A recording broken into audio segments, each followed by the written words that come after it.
तर मित्रांनो अखेर आमची सुरू झाली लेह लद्दाखची ट्रिप. हे बघा गाडीत आम्ही सगळे बसलेलो आहे. मी कालच जालन्याहून आलो आणि इकडे जायची तयारी केली. हे बघा बुलढाणा मार्गे आम्ही निघालोय.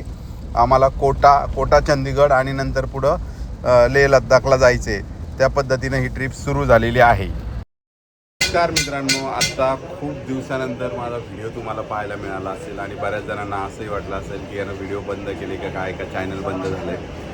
पण नाही, तसं काही नाही, काही कारणंही होते त्यामुळं व्हिडिओ टाकले नाही. पण आता व्हिडिओ पुन्हा सुरू केले आणि आजचा व्हिडिओचा मुहूर्त म्हणजे असा आहे की आम्ही चाललो आहे आता लद्दाखला. म्हणजे खूप मोठी ट्रिप आहे आमची आणि आम्ही 5 जण आहोत. आम्ही सुरुवातीला 4च होतो, पण नंतर 4 ठरवलं की जायचं. 5 जणांनी ठरवलं आणि आता निघालो आहे. आणि नेहमीप्रमाणे आपल्यासोबत तुम्हालाही माहीत आहे, आता तुम्ही कळलंही असेल की कोण कोण आहे.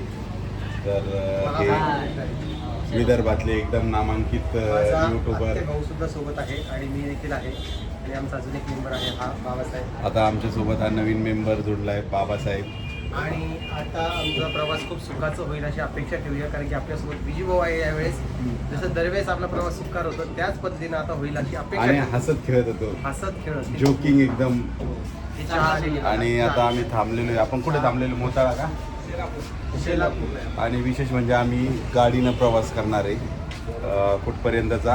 आता सगळा तुम्हाला कळेलच, पुढचा हळूहळू सांगणारच आहे. आता आपण डायरेक्ट कुठे भेटणार आहोत? इंदोरमध्ये. येस, इंदोरमध्ये भेटणार आहे. तर चला पुन्हा सांगतोच. आणि बरेच व्हिडिओमध्ये बऱ्याच गोष्टी शेअर करायच्या आहेत, त्या मी लवकरच शेअर करणार आहे. चला भेटतो पुन्हा. तर बघा, हे बघा, हे नर्मदेचं पात्र आहे. नर्मदा नदी, बरेच लोक नर्मदा नदीची परिक्रमा करत असतात. तर हेच नर्मदा, किती मोठं पात्र आहे. मला कमाल वाटली या नदीची.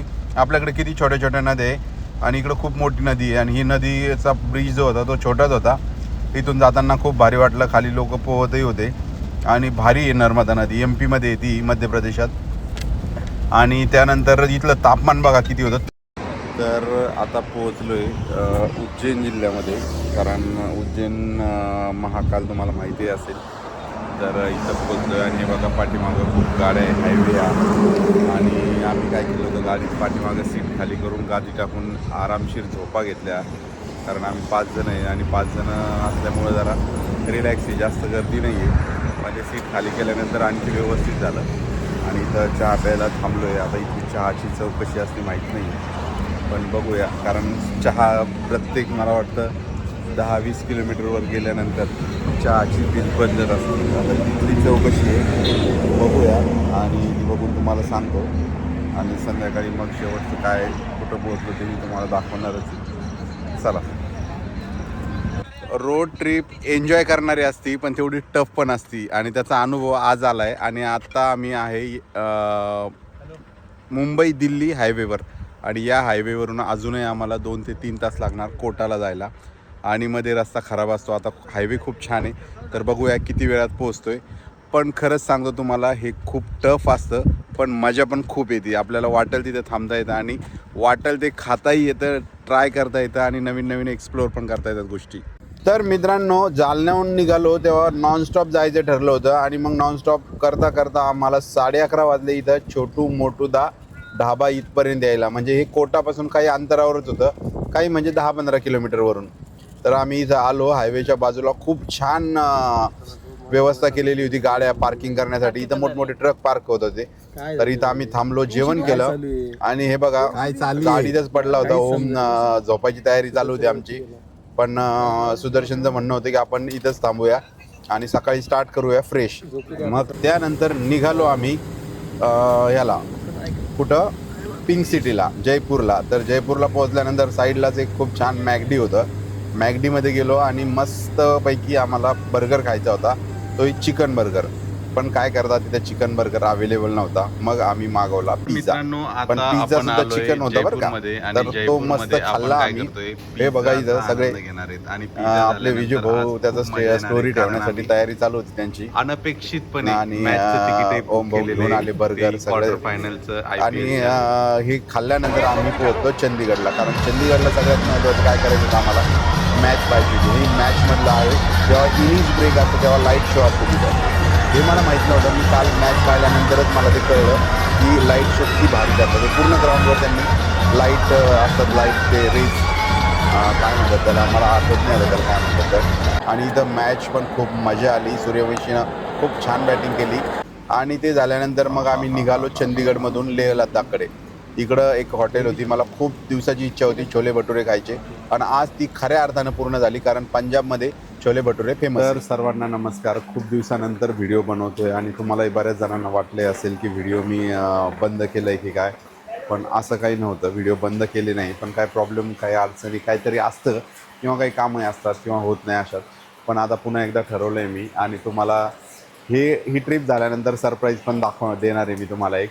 तर ह्या सगळ्या गोष्टी आहे आणि आता व्हिडिओ रेग्युलर सुरू करायचा विचार केला आहे मी आणि इथं ट्रिपला आलो आहे. तर ट्रिपला सगळ्यांसोबत आलो आहे. तर ही ट्रिप खूप मस्त चालू आहे आता तरी. तर आता हे बघा पाठीमागं खूप पाऊस आहे, जोरदार पाऊस सुरू आहे आणि आता एका ठिकाणी थांबलो आम्ही ब्रेकफास्ट करायला. तर सकाळचे आता काय 10 वाजले असतील आणि सगळा नाश्ता वगैरे झाला आहे आता. तर आता निघालो आहे आम्ही लेह लद्दाखकडं, कारण ही ट्रिप माझी म्हणजे मला जेव्हापासून बाहेर फिरायला जायचं कळायला लागलं तेव्हापासून माझं इच्छा होती की लेह लद्दाखला जायचं आहे, कारण खूप वेळा त्यावर टी व्हीवर पाहिलेलं आहे या सगळ्या गोष्टी. तर लेह लद्दाखसाठी मी खूप उत्सुक होतो आणि ही ड्रीम ट्रिप आहे माझी तसं म्हटलं तर. कारण काय आहे की मागचे बरेच वर्ष मी जॉब करत होतो, पत्रकारितेत असताना कुठं गेलो नाही, फिरलो नाही जास्त. पण जेव्हापासून मी जॉब एक्झिट केला, जॉबमधून बाहेर पडलो, नोकरीमधून, आणि स्वतःचं वेगळं काहीतरी करायला लागलो, तेव्हापासून आता ही माझी तिसरी ट्रिप आहे. तर पहिली तुम्हाला माहीत असेल बालाजी, नंतर कुल्लू मनाली आणि आता तिसऱ्यांदा लेह लद्दाख.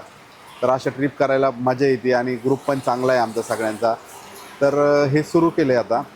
तर आता लेह लद्दाखला जाणार आहे. आत्तापर्यंत आम्ही जवळपास किती चंदीगडमध्ये आहोत.